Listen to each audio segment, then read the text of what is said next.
ఒక్క వరం కోరుకోరా నాన్న, నువ్వు కోరుకోకపోతే నా మనసు ఒప్పదురా, ఏదైనా అడుగు అన్నాడు. ఎవరు ఎవరు పొందారండి భాగ్యాన్ని?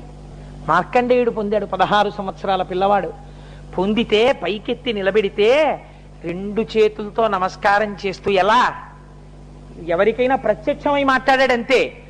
ఇలా శివుడు 2 చేతులతో పట్టుకుని ఉంటే అమ్మవారు చూడండి, ఎవరైనా మంచి పిల్లాడు కనపడితే కన్న తల్లి హృదయం ఆ పిల్లల్ని గబగబా దగ్గరికి తెచ్చేసుకుంటారు. అలా పార్వతీదేవి మా ఆయన వైభవాన్ని ఎంత నమ్మకంతో పూనికతో స్తోత్రం చేశావురా నాన్న, ఎంత నమ్మకం రా మా వారి మీద నీకు అని అమ్మవారు గబగబా దగ్గరికి తీసేసుకుంటుంటే, ఆ చల్లని తల్లి ముఖం కనపడుతుంటే, ఆ బొట్టు కనపడుతుంటే, అమ్మవారి ముక్కు ముత్యం కనపడుతుంటే, ఆ అమ్మవారిని అయ్యవారిని చూసి పొంగిపోతూ ఆయన్ని ఇలా పట్టుకుంటే, అప్పటి వరకు చేసిన తపస్సు వల్ల చిక్కిపోయిన బక్క చేతుల్ని ఇలా చేతులతో పట్టుకుంటే